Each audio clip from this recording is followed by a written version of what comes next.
Hermanito, buenos días para todos. Damos gracias al Señor por un jueves más dentro de la agenda de Dios, dentro del programa de Dios para nuestra vida. No se olviden que cada uno de nuestros días está escrito en su libro y que por Dios son ordenados los pasos del hombre y la prueba de su camino. Hoy nos corresponde el devocional de febrero 16. ¿Quién dice que soy? ¿Quién dices que soy? Juanito, llenos en oración, por favor. Buenos días para todos. Vamos a orar. Amado Dios y bendito Padre, qué precioso y qué hermoso es cada día, Señor, poder levantarnos y abrir nuestros ojos, Señor, poder ver que eres tú quien en tu misericordia lo ha permitido, Dios. Señor, y que nos permites estar en este devocional, en este tiempo en el cual tú nos permites apartarlo para ti, Dios. Y es un momento precioso para recordar todo lo que tú eres, Dios, para exaltar tus atributos, para recordar, Señor, que somos diminutos, Señor, y que tú eres poderoso, soberano, grande, Señor. Que no entendemos cómo haces tú las cosas, Dios, pero tú todo lo tienes bajo tu dominio, tu poder y tu control, Dios. Maravilloso, Señor, ten misericordia de nosotros en este día, Señor. ¿Cómo es posible que un Dios santo pueda habitar con nosotros los pecadores? Pero sabemos y entendemos que es por Cristo nuestro Señor, quien nos redimió, quien nos limpió, quien dio su vida en rescate por todos nosotros, Dios, que nos da una confianza plena, que podemos orar a ti, ir a ti, Señor, y es nuestra única seguridad, Dios. Amado Señor, gracias por todas las cosas que has provisto durante toda nuestra vida y que nos han conducido a buscarte a ti, a depender de ti, a verte a ti como nuestro sustento. Dios de los cielos, gracias, gracias Señor. Bendice este tiempo, Señor. Danos refrigerio, danos alimento, danos ánimo, Señor. Danos fuerzas para los que están cansados. Ayúdanos, soberano Dios. Padre, no tenemos más a quién ir sino a ti, Señor. ¿A dónde podremos ir, Señor? Solo tú tienes palabras de vida eterna, Señor. Llénanos en este día, alimentanos. Y Padre Santo, que sea tu nombre exaltado, que seas tú glorificándote en todas las cosas. Te bendecimos en esta mañana, Señor, en Cristo Jesús. Amén. Y amén. Bueno, hermanos, algún hermano o hermana que tenga el devocional para que nos los lea, por favor.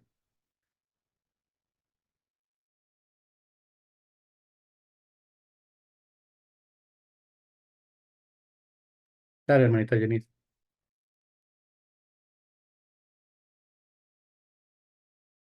Buenos días, pastor, buenos días, hermanos.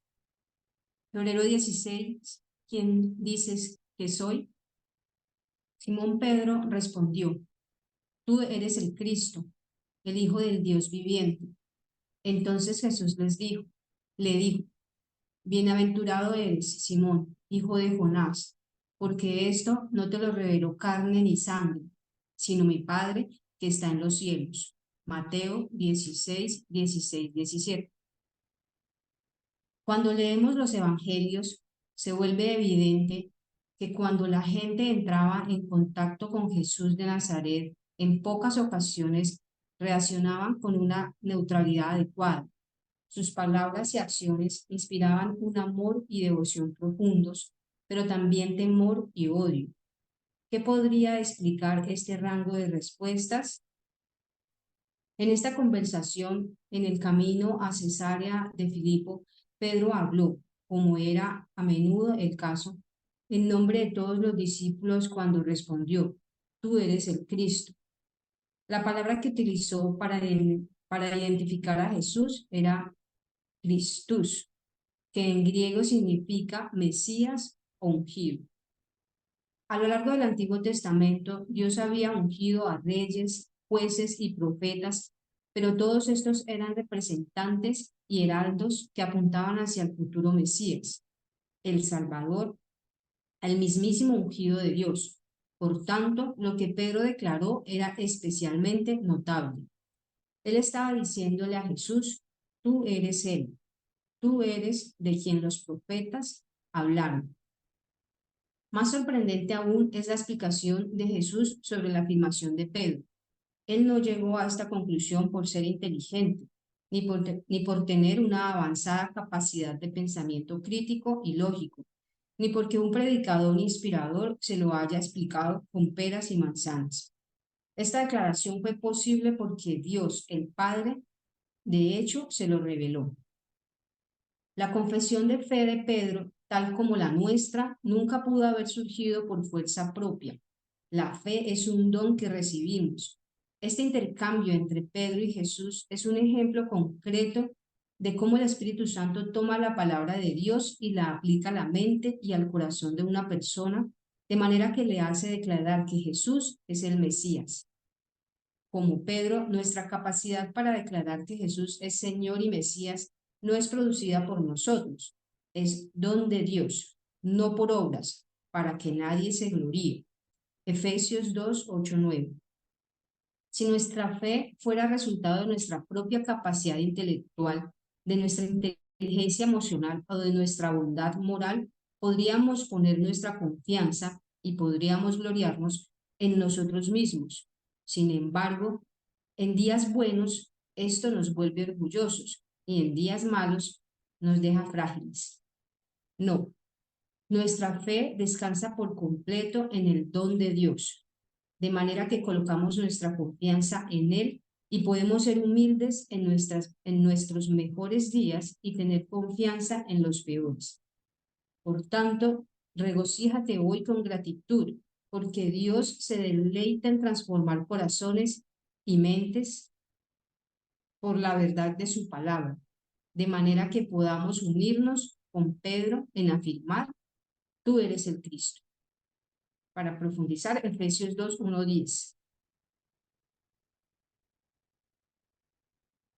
Bueno, amados, aquí nos encontramos con un hermoso devocional, como todos los devocionales, donde realmente vamos a ser confrontados si realmente nosotros sabemos quién es Jesús. Si somos como los demás, que pensamos que es uno de los profetas, o realmente es el Cristo, el enviado por Dios. Voy a leer el texto completo de Mateo 16, 13 al 18. Dice, viniendo Jesús a la región de Cesarea de Filipo, preguntó a sus discípulos, diciendo, ¿quién dicen los hombres que es el Hijo del Hombre? Ellos dijeron, unos, Juan el Bautista, otros, Elías, y otros Jeremías, o alguno de los profetas. Él les dijo, ¿y vosotros, quién decís que soy yo? Respondiendo Simón Pedro, dijo, tú eres el Cristo, el Hijo del Dios viviente. Entonces le respondió Jesús, bienaventurado eres Simón, hijo de Jonás, porque no te lo reveló carne ni sangre, sino mi Padre que está en los cielos. Y yo también te digo que tú eres Pedro, y sobre esta roca edificaré mi iglesia, y las puertas del Hades no prevalecerán contra ella. Aquí en esta declaración y en esta pregunta vamos a encontrar la pregunta más importante que tendrán que responder o contestar los hombres en esta vida. Pues esta respuesta tiene repercusiones en la eternidad y en el destino de esa eternidad. O sea, esta pregunta, ¿quién dice que soy? Jesús le está preguntando a los discípulos, ¿ustedes qué piensan? Y también la gente qué piensa acerca de mí. Algo muy importante que tenemos que tener claro, amados hermanos, es de que Jesús, nuestro Señor, estaba totalmente comprometido en el discipulado de estos 12 hombres. ¿Por qué? Pues porque ellos se encargarían del evangelismo y de establecer la iglesia de Cristo, la iglesia primitiva. El Señor los estaba apartando, por eso se fue tan lejos, a Cesarea de Filipos. Era un lugar apartado, era donde casi no habían judíos, es decir, que no hay los tumultos de la gente, y Jesús quería pasar un tiempo con ellos. Jesús desde un principio estaba y estuvo interesado absolutamente en la vida de estos 12 hombres. todo el tiempo usted va a ver en el Evangelio de Mateo y en Marcos, cómo él estaba enfocado en que lo vieran como el enviado de Dios, el Cristo, el deseado de las naciones. Pero ellos en muchas ocasiones no lo hicieron, incluso hasta el final de la muerte lo abandonaron. Este mismo Pedro que proclama, tú eres el Cristo, el Hijo de Dios viviente, semanas después lo estaba negando y le fue revelado. Entonces vamos a mirar a la luz de la Escritura que muchas veces tenemos conceptos equivocados de quién es Jesús. Y desafortunadamente esa falta de conocimiento acerca de Jesús nos lleva a vivir una vida muy diferente a lo que el Señor ha establecido. Entonces, la comprensión absoluta de quién era el Señor y la misión encomendada debía ser muy clara y creída absolutamente por parte de estos 12 hombres, porque ellos iban a proclamar la vida y obra de Cristo y quién era el Señor Jesucristo y cómo esa realidad, es decir, esa revelación tenía que ser parte de su vida y convertirse para ellos en el principio fundamental de vida, al punto de que ustedes ven que los discípulos murieron por Cristo. Estaban tan plenamente convencidos de quién era el Cristo, aunque ser cristiano en esa época no era estar de moda, era una vergüenza. Para los romanos y para los judíos era una vergüenza, pero ellos no se avergonzaron porque ellos sabían en quién habían creído, dice el apóstol Pablo. ¿Tú sabes en quién has creído? ¿Qué hay detrás del nombre de Jesús, el Cristo? ¿Cuál es su misión? ¿Y cómo esa misión ha impactado tu vida de este lado de la eternidad y de la eternidad venidera? Porque muchos se acercan a Cristo como una religión más o como algo más en su vida, y de eso no se trata el cristianismo. Mucha gente ha cambiado, es de posición. Estaba en la iglesia católica romana y viene a la iglesia evangélica protestante bíblica o iglesias bíblicas y sigue viviendo igual y pensando igual acerca de Jesús. Pero ese pensamiento acerca de Jesús tiene que transformar mi vida. ¿Por qué? Porque es un cambio de manera de pensar, metanoia. Eso es lo que pasa.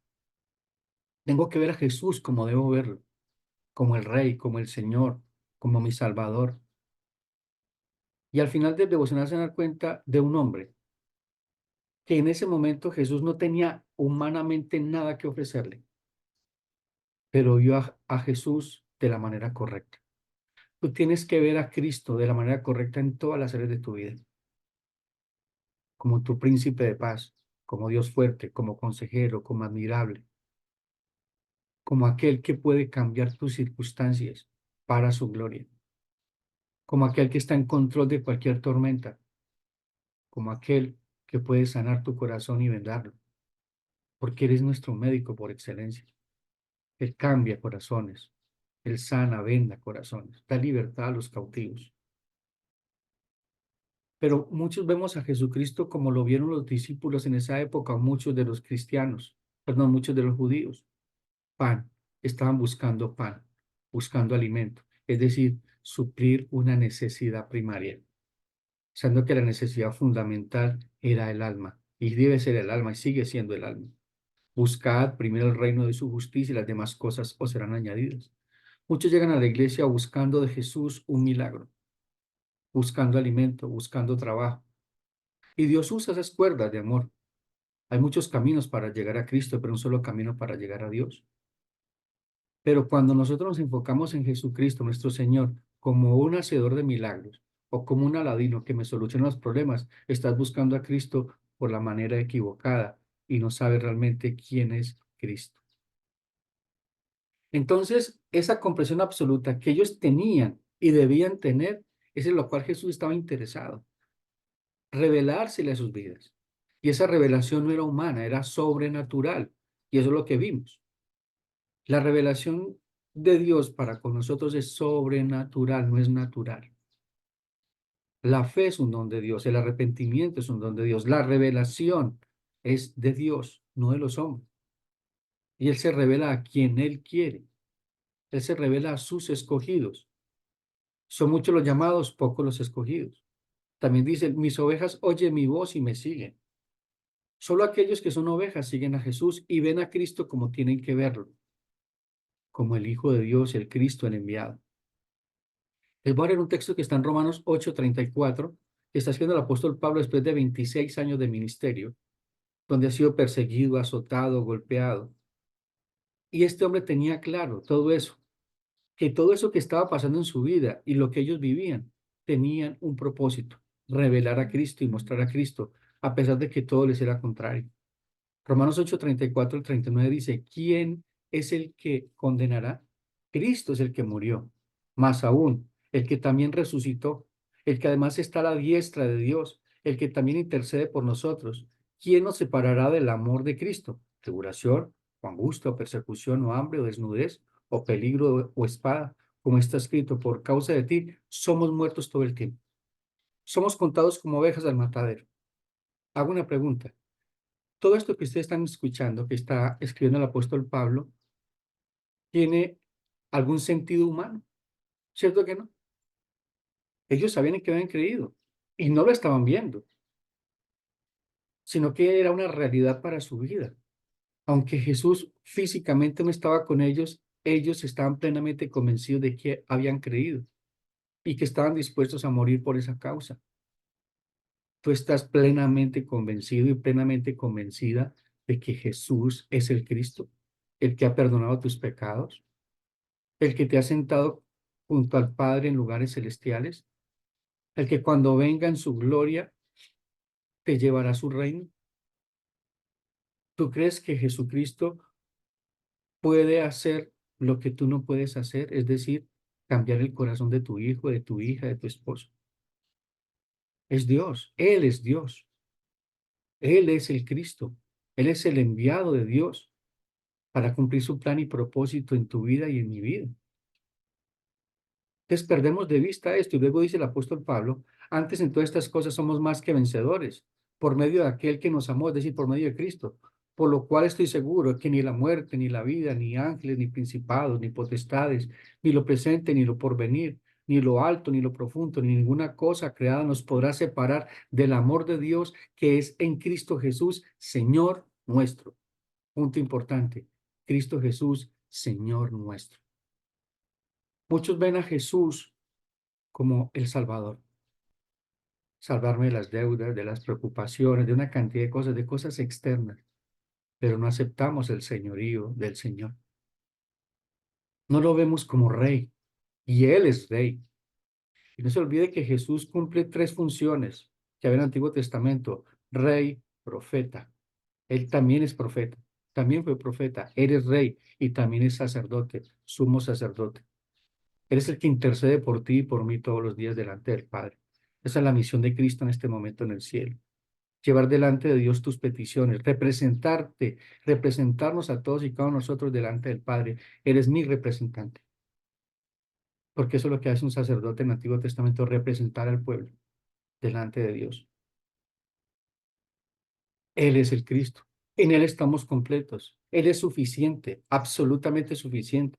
No tenemos que buscar en ninguna otra parte más, ni agregarle nada más, porque la obra fue consumada. Todo lo que Él fue enviado a hacer, lo hizo, y lo hizo perfecto, y satisfizo la justicia de Dios.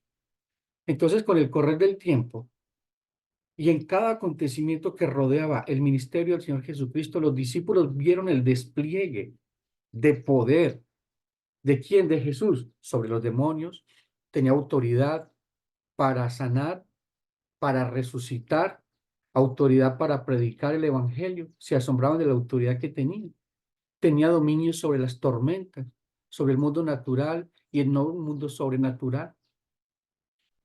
Jesús se les estaba revelando a ellos en muchos acontecimientos de la vida para que ellos vieran que Él era Dios y que es Dios, y que era el enviado de Dios, y que lo que Él decía era palabra de Dios. Entonces, la revelación del Señor Jesucristo para los discípulos era progresiva, hasta llegar a un punto que era el clímax, la muerte y resurrección. Y aunque llegó a ese clima, ellos aún dudaban. Y es impactante eso, ¿no? Mira lo que dice Marcos 16:14. Finalmente se apareció a los 11 mismos, estando ellos sentados a la mesa, mire, y le reprochó dos cosas, su incredulidad y dureza de corazón, porque no habían creído a los que le han visto resucitar. Qué fuerte, ¿no?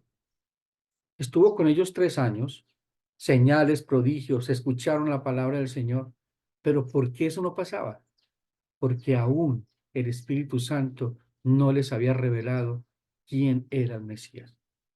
Cuando el Espíritu Santo viene sobre ellos el día de Pentecostés, ustedes ven a Pedro, aquel que lo había negado, puesto de pie, predicando con valentía, y 8,000 se convirtieron en 2 sermones. Ya no se avergonzaba de Cristo. Él sabía en quién había creído y estaba dispuesto a morir por aquel que había creído. Testificaba con todo poder y autoridad de quién era el Cristo, el cual él había negado, el cual de él se había avergonzado. Ahora no se avergonzaba. ¿Por qué? Porque él estaba plenamente convencido. ¿Tú estás plenamente convencido de quién es tu Señor? Todo lo que el Señor te ha dado en su salvación, porque Él te ha entregado a ti un paquete completo para que vivas una vida abundantemente, espiritualmente hablando en esta tierra. Y obviamente, por ende, Él suplirá todas tus necesidades. Él es suficiente, vuelvo y reitero, Él es Dios. Él es Dios, no necesitamos más nada. Su presencia. Cuando el Señor te salva, te da un regalo, aparte de la salvación, de salvarte de la ira venidera, y te hace hijo de Dios, te entrega a ti y nos entrega a nosotros su presencia. El Señor Jesucristo dijo, si ustedes creyeran en mis palabras, en aquel que me envió, yo y mi Padre vendremos y haremos morada. Es decir, somos morada de Dios, somos tabernáculo. Dios ha tabernaculizado con los hombres, está en medio de nosotros, Dios con nosotros. Entonces, ¿por qué te abates, oh alma mía? ¿Por qué te turbas dentro de mí? Hay tanta ansiedad en nuestro corazón. ¿Cristo no es suficiente? Cristo está contigo en la tormenta. Aunque parezca que está dormido, Él está en la tormenta. Él está guiando el barco de tu vida en medio de la tormenta y te llevará a puerto seguro. Él es el Cristo. Él es el enviado de Dios. Él es lo que todo hombre necesita. Él cumple todas las expectativas de las necesidades humanas. Todas, absolutamente todas, para la gloria de Dios. Y eso tiene que estar en tu mente, en tu corazón todos los días. Entonces, el reino de los cielos se había acercado. Era la predicación del Señor. Pero cada día, para los discípulos, este reino proclamado no se veía. Era necesario este tiempo con ellos. O sea, ellos veían, Jesús decía, el reino de los cielos se ha acercado y todo seguía igual. Herodes seguía gobernando y estaba usurpando el trono de David. El imperio romano estaba oprimiendo a los judíos, impuestos por todas partes. Y entonces el reino de los cielos se ha acercado, pero ¿cómo así que se ha acercado? Y entonces, ¿por qué no hay una transformación? Porque ellos tenían una visión sesgada, es decir, ellos no comprendían en ese momento realmente la misión del Cristo, lo que Cristo había venido a hacer, que era un reino espiritual, no físico, aunque vendría un reino físico, y vendrá ese reino físico, cielos nuevos y tierra nueva, y establecerá su trono en la tierra, en esa tierra nueva, pero todavía no era el momento. Y eso llevó a confundir a muchos, a muchísimas personas, incluso hasta el mismo Juan el Bautista. Entonces, esta comprensión que ellos no entendían en ese momento, todo empieza con una pregunta. Mateo 16:13. Dice, viniendo Jesús a la región de Cesarea de Filipo, preguntó a Jesús a los discípulos diciendo, ¿quién dices que es el hombre? ¿Quién dicen los hombres que es el Hijo del Hombre? La pregunta apuntaba a una respuesta que les afirmaría su fe sobre la identidad de Cristo, su deidad y el programa de Dios por medio de Jesucristo para el establecimiento, para el establecimiento del reino de los cielos por medio de la iglesia, hasta el regreso del Señor y la consumación de su reino. El Hijo del Hombre es clave esa manera en que Jesús pregunta y se identifica. Fue la manera en que más Jesús usó para identificarse él mismo, Hijo del Hombre. Aquí la figura de Hijo del Hombre no solamente representa el siervo, o el que se identifica con el hombre. Es un título mesiánico. Él es el representante de Dios y de los hombres. Está hecho a imagen de Dios. Recibe autoridad sobre el reino. Es lo que dice Daniel 7:13 al 14. Dice en Daniel 7:13 al 14. Miraba yo en la visión de la noche, y aquí, con las nubes del cielo, venía uno como un hijo de hombre, que vino hasta el anciano de días, y le hicieron acercarse delante de él, y le fue dado dominio, gloria y reino, para que todos los pueblos, naciones y lenguas le sirvieran. Su dominio es dominio eterno, que nunca pasará, y su reino uno que no será destruido. Cuando Daniel está viendo esta visión, está viendo la visión de las cuatro bestias, de los cuatro reinos que estarían gobernando la tierra hasta que el Mesías viniera. Esos cuatro imperios, lo mismo que muestra en la estatua de las cuatro partes que tiene la estatua de Nabucodonosor. Y aquí está mostrando el reino venidero, quien iba a destruir todos los reinos de los hombres y establecería paz y justicia en la tierra.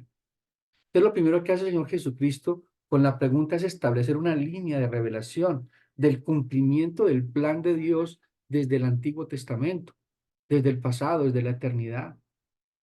Por eso es que usted va a encontrar que en Lucas 21, del 25 al 28, dice: entonces habrán señales en el sol y en la luna, y en las estrellas, y en la tierra, angustia de las gentes, confundidas a causa del bramido del mar y de las olas, desfalleciendo los hombres por el temor y la expectación de las cosas que sobrevendrán en la tierra.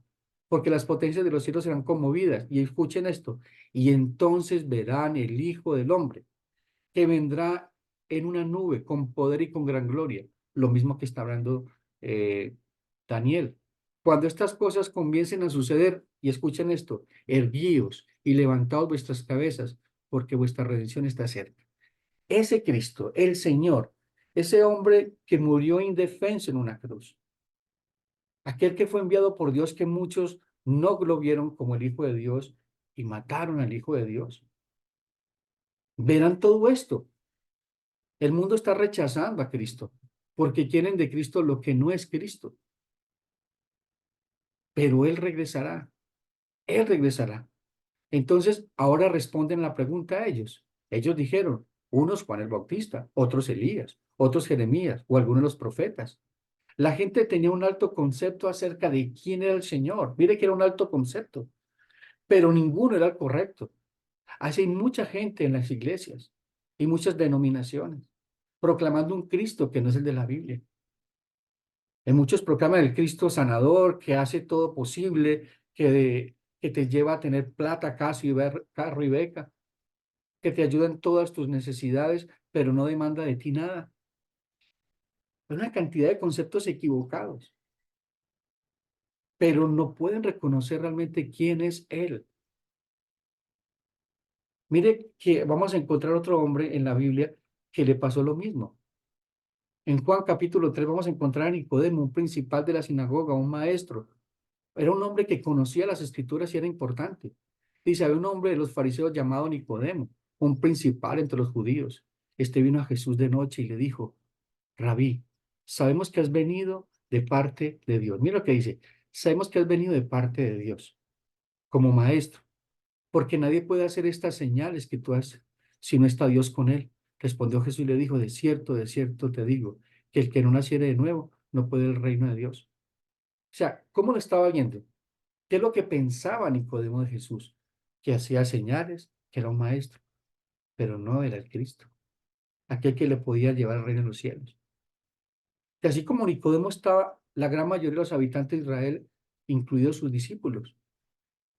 ¿Qué es lo que más adelante el mismo Señor le reitera a Pedro? Que la revelación de quién era Él solo podría ser dada por Dios mismo, no por ningún conocimiento humano. ¿Qué es lo que le aclara Jesús a Nicodemo?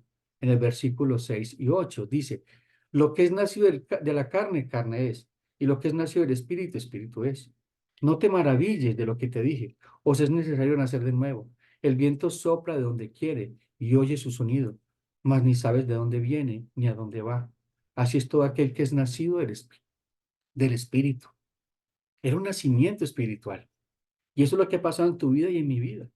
una revelación sobrenatural. Dios se reveló a tu vida y te resucitó en medio de los muertos y te da una nueva identidad, te da un nuevo corazón, nuevos planes, nuevos proyectos, todos apuntados siempre hacia la gloria de Dios. Hay un punto importante de notar, es que los conceptos equivocados, había una gran confusión acerca de la identidad del Señor. Llevaría a las personas a crear su propio concepto acerca de Dios.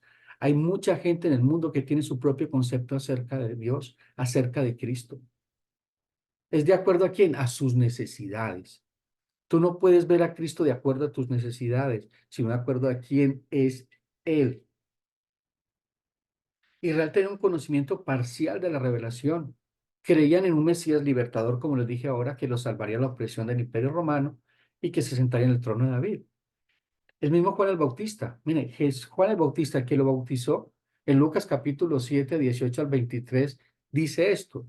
Los discípulos de Juan le dieron las nuevas de todas estas cosas. Llamó Juan a dos de sus discípulos y les envió a Jesús para preguntar, ¿eres tú? Mire, ¿eres tú el que ha de venir o esperaremos a otros? Cuando pues los hombres vinieron y a él le dijeron, Juan el Bautista nos ha enviado a ti para preguntarte, ¿eres tú el que ha de venir o esperaremos a otro? En esa misma hora sanó a muchos de enfermedades y plagas y de espíritus malos, y muchos ciegos les dio la vista. Respondiendo Jesús les dijo, id y haced saber a Juan lo que habéis visto y oído. Los ciegos ven, los cojos andan, los leprosos son limpiados, los sordos oyen, los muertos son resucitados, y a los pobres es anunciado el evangelio. Y bienaventurado es aquel que no haya tropiezo en mí. ¿Qué está hablando Jesús aquí? Isaías 66:1. Le está diciendo, díganle a Juan que todo se ha cumplido, que la palabra que Dios dijo se ha cumplido, que eso que Dios dijo que tú ibas a anunciar se ha cumplido. No tienes que esperar a nadie más, soy yo. ¿A quién estás esperando en tu vida? ¿Qué es lo que te hace falta de ver en Cristo que no te hace estar completo o plenamente convencido? Él es el Cristo, Él es el Señor. Ha perdonado tus pecados, ha transformado tu vida, la está transformando. Porque a medida que el Espíritu Santo te revela a Cristo, hay una transformación, una metanoia, una transformación en tu vida. Fortalece tu fe. Empiezas a menguar en el pecado, empiezas a ser santificado. Santifícalos en tu verdad porque tu palabra es verdad. Esa santificación es progresiva, esa revelación es progresiva. Y entre más sea revelado Cristo en tu vida, más pecador te vas a ver y más necesitado de su gracia. Todos los días. Y tiene que ser una necesidad todos los días de conocer más del Señor, de estar más tiempo con Él. Para el Señor era muy importante la respuesta de estos discípulos, muy importante, pues esa respuesta era determinante para saber cómo ellos iban a proyectar su vida y de todo lo que se iban a enfrentar todos los días. Eso era determinante para ellos. Mire tan importante esto. Antes de que Jesús les preguntara esto, en el capítulo 14 de Mateo pasa algo asombroso. Hay una gran tormenta. Jesús les dice, pasen al otro lado. Y ellos reman toda la noche y parece que la nave se va a partir en dos. Cuando ven a Jesús caminando por el mar, Pedro le dice, si eres tú, si eres tú, manda que yo vaya. Y Pedro camina sobre las aguas, pero se hunde. Y en el 28 dice, Mateo 14:28. Entonces le respondió Pedro y dijo, Señor, si eres tú, manda de que yo vaya a ti sobre las aguas. Y él le dijo, ven. Y descendió Pedro de la barca y andaba sobre las aguas para ir a Jesús. Pero al ver los fuertes vientos, tuve miedo y comenzando a hundirse, dio voces diciendo, Señor, sálvame. Al momento Jesús extendió la mano, asido de él, y le dijo, hombre de poca fe, ¿por qué dudaste? Cuando ellos subieron en la barca, y escuchen esto, se calmó el viento. Entonces los que estaban en la barca vinieron y le adoraron. O sea, lo vieron como Dios, diciendo, verdaderamente, ¿eres qué? El Hijo de Dios. Jesús vuelve y les pregunta más adelante. Era necesario que estuvieran plenamente convencidos quién era Él. Eso es lo que hacemos todos los domingos en la predicación del Evangelio, revelar a Cristo, mostrar a Cristo en la predicación del Evangelio. Pero muchos escuchamos la palabra, entra por este oído y sale. Somos oidores olvidadizos. Entonces, ¿cómo quieren ustedes, amados hermanos, y nosotros incluyéndome, que nuestra vida sea diferente? Que realmente vivamos una vida abundante espiritualmente hablando. Ahora la respuesta de Pedro. Respondió Simón Pedro, dijo, tú eres el Cristo, el Hijo del Dios viviente. Esta afirmación, expuesta por Pedro, agrupaba todo lo que era el Señor y su misión encomendada para cumplir. Tú eres el Cristo. Este título establece la relación del Señor con las promesas de Dios a su pueblo y el cumplimiento del pacto en Cristo. Dios cumplía todas las promesas que Dios había hecho al pueblo desde Abraham. Mira lo que dice Hechos 13, 27 al 29.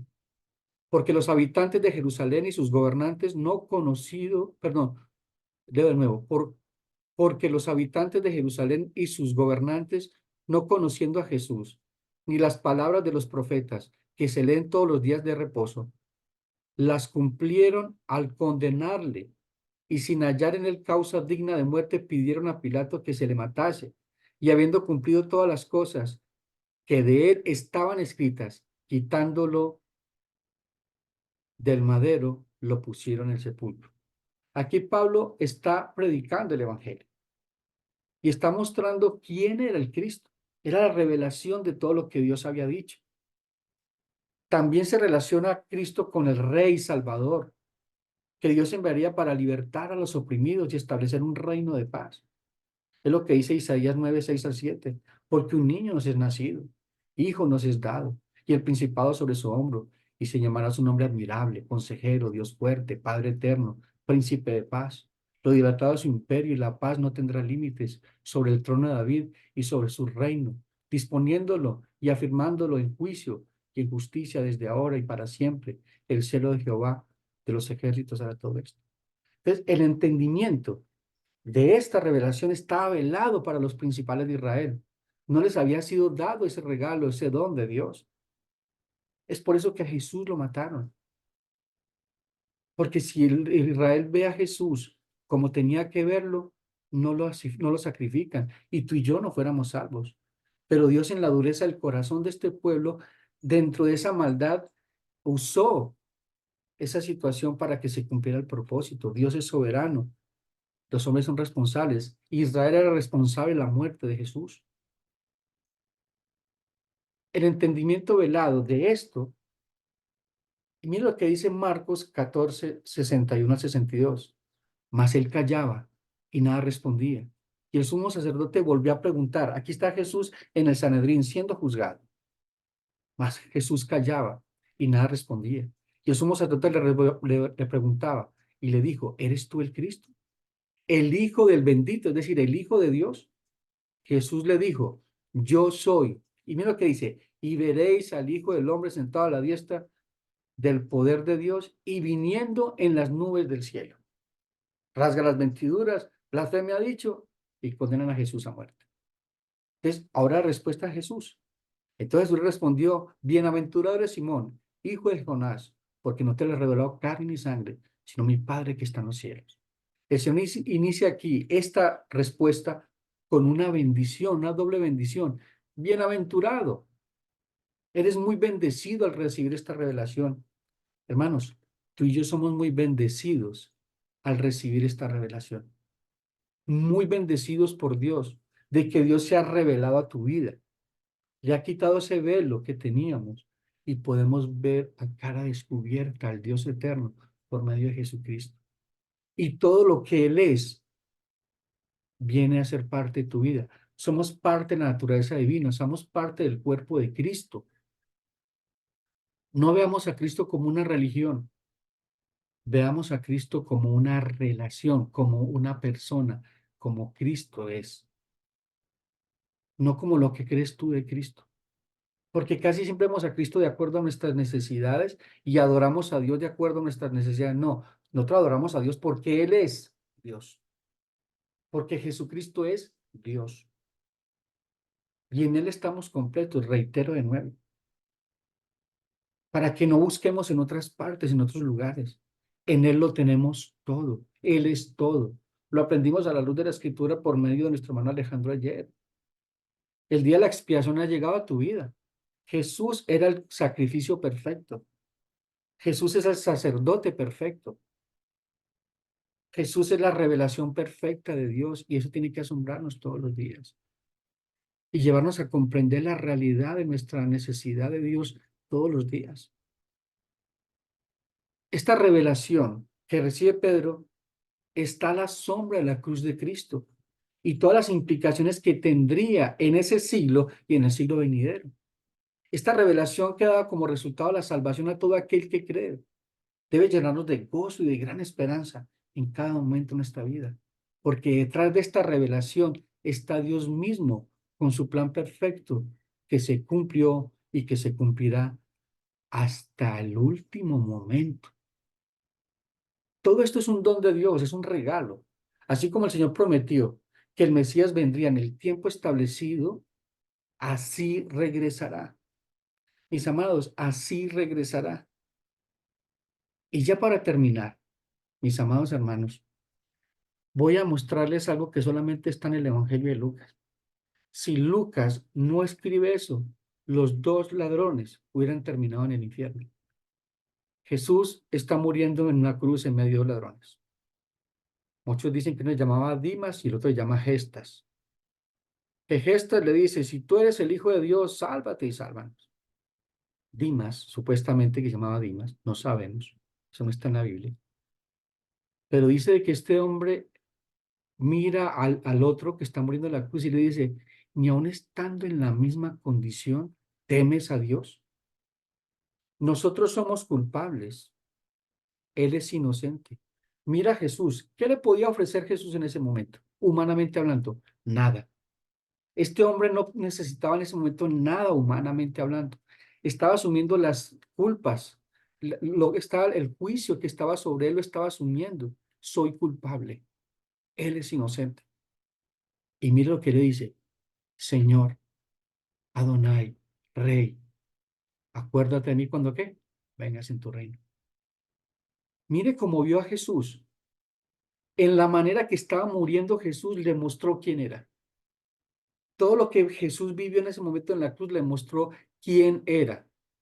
No le estaba mostrando de que era un inocente que estaba muriendo en la cruz. Estaba muriendo que es Dios y que era Dios y que tenía poder y autoridad para perdonar sus pecados y para resucitarlo y traerlo en su reino. Qué impactante, ¿no? No le estaba pidiendo que lo bajara a la cruz y le diera una oportunidad más para vivir y volver a su casa, no. Él pensó en ese momento en la eternidad, pensó en el juicio de Dios, pensó en el regreso de Cristo. ¿Estamos pensando en eso? Porque ese día llegará. El Cristo que se está revelando aquí en la Escritura a los discípulos y a nosotros, Él volverá. ¿Qué es lo que dice Apocalipsis 21, el 1 al 7? Y vi un cielo nuevo y una tierra nueva, porque el primer cielo y la primera tierra pasaron y el mar ya no existía más. Y yo, Juan, vi la santa ciudad, la nueva Jerusalén, descender del cielo de Dios, dispuesta como una esposa ataviada para su marido. Y vi una gran voz del cielo que decía, he aquí el tabernáculo de Dios con los hombres, y él morará con ellos, y ellos serán su pueblo, y Dios mismo estará con ellos como su Dios. Enjugará Dios todas las lágrimas de los ojos de ellos, y ya no habrá muerte, ni habrá más llanto, ni clamor, ni dolor, porque las primeras cosas pasaron. Y el que estaba sentado en el trono dijo, he aquí, yo hago nuevas todas las cosas, y me dijo, escribe porque estas palabras son fieles y verdaderas. Y me dijo, hecho está, yo soy el alfa y el omega, el principio y el fin. Al que tuviere sed, yo le daré gratuitamente la fuente de agua de la vida. El que venciere, le da todas estas cosas, y yo seré su Dios, y él será mi hijo. Mis amados, para reflexionar, ¿quién crees tú que es Jesús? ¿Quién crees tú que es el Cristo? ¿Lo ves como un profeta? ¿Lo ves como un milagrero? ¿Lo ves como uno que hace señales y prodigios? ¿O lo ves como Dios? ¿Lo ves como el Cordero de Dios que quita el pecado del mundo? ¿Lo ves como Rey, como Señor? ¿Lo ves como aquel que te puede dar lo que tú necesitas en toda circunstancia, en toda situación? Que Él conoce tu dolor. Es un sacerdote, sumo sacerdote, que puede compadecerse de tus debilidades porque fue tentado en todo, mas no pecó. Él es la vida. Él es el camino. Él es la verdad. Él es lo que tú necesitas todos los días en toda circunstancia. No apartemos la vista del Cristo, del enviado de Dios, del Señor, de Dios mismo. Él es todo y lo llena todo.